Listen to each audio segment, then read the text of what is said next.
Honolulu Blue Kool-Aid drinkers, we are back in the house. This is Oakley, and I'm here with the Big Hughes. What up, though?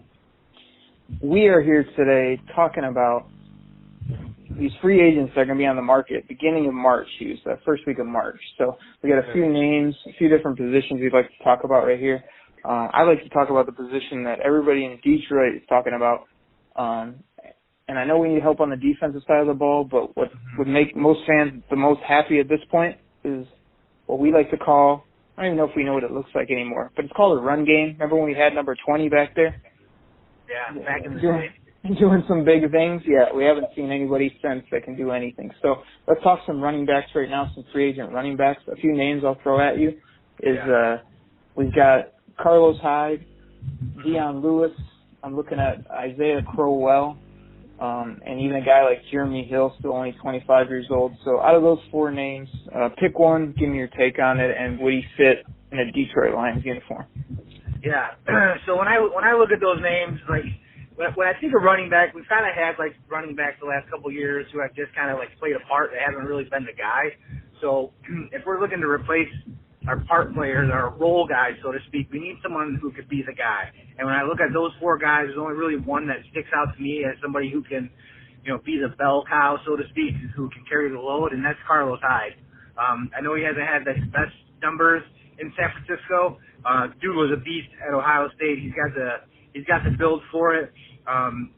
If I had to pick between those guys, I would pick him just based on the fact that, he's just I believe he's coming out of his rookie contract, so he's probably still 25, 26 years old, so he's got a good handful of years left. Crowell to me is just, I don't know. I mean, he's okay. Dion Lewis, he's like Theo and Amir combined, so we're not getting anything different there. And Jeremy Hill, I mean, he had one productive year, but I don't know if like he's there. Like I don't see the love of football when I watch him play. I see a guy who likes to collect the paycheck and go home and not worry about it. But Carlos Hyde, play at Ohio State, to go through that, to me seems like the guy that I would pick out of there. Did you hit on Crowell at all? Yeah, I mean he's okay. Like I mean I don't watch a lot of Cleveland Browns games. I don't think many people do. So when I think of Crowell, I'm thinking about fantasy, and every time I see him on fantasy, I don't really want anything to do with him. So I feel like I would feel the same way if I was the Lions GM. It's just like, he's kind of there just because he's the only one there, but I don't think I would consider him to be the guy. Right. What do you think about Carlos Hyde's injury history? I mean, it's there. How our history has been with running backs and injury history. I mean, it's obviously probably the biggest question mark for him. But if you can go with the incentive-based contract, I would think it would be worth it. Okay. My quick takes on it are like looking at Isaiah Crowell. He's 25 years old. Like say he's been playing in Cleveland, which even though it is Cleveland, like they have had a decent offensive line. So it seemed like he was on the cusp this year, and then he just didn't get it done except for a few games here or there.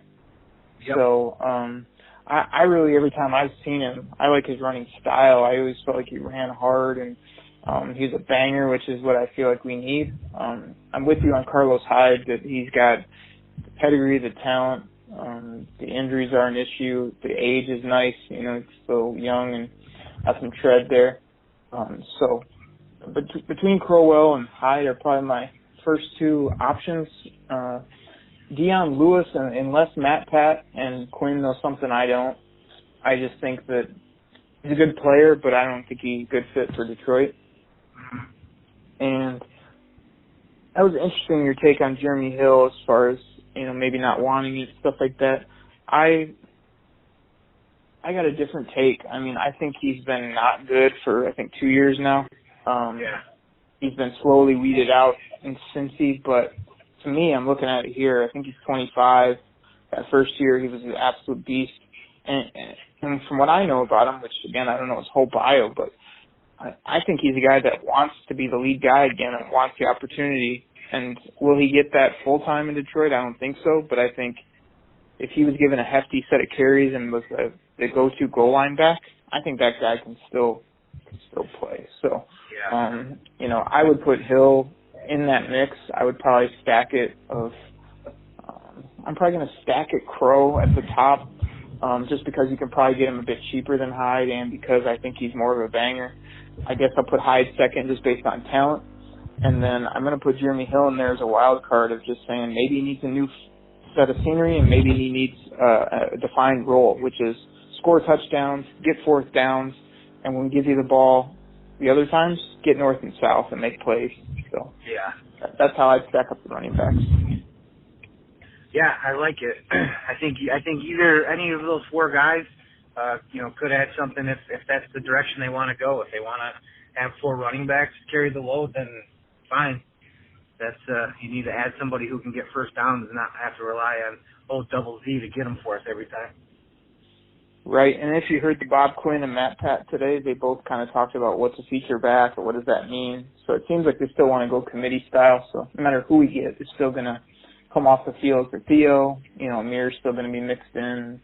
Like I say, today they really acted like Amir still. They want to find out. I mean, I don't agree. I think we kind of know what he is at this point, but they still seem to have hope that he could be a pretty impactful player. So we can only hope in that realm. So moving on from running backs, I know you had mentioned maybe wanting to talk about, again, your area of expertise, which is that O-line. So I'll let you throw out a name that you had told me about earlier if you want to talk about. I think it was the guard from Carolina.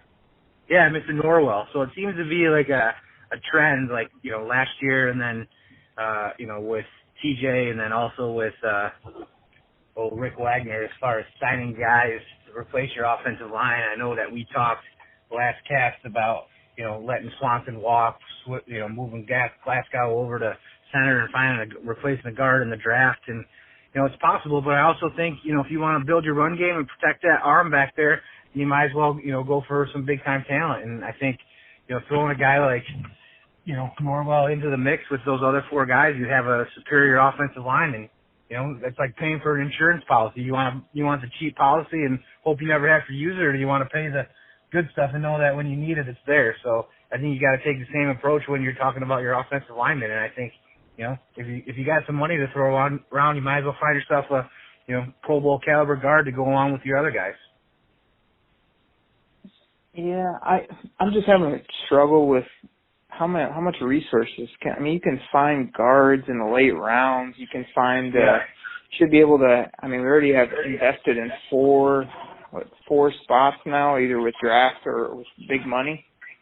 Yeah, I feel like you got to be able to find somebody on the real cheap, either veteran or rookie, that can just fill that left guard spot. I'm totally not wanting to invest, but I also think that you're right. You have to protect the quarterback. You have, but that doesn't always mean spending money. I don't think so.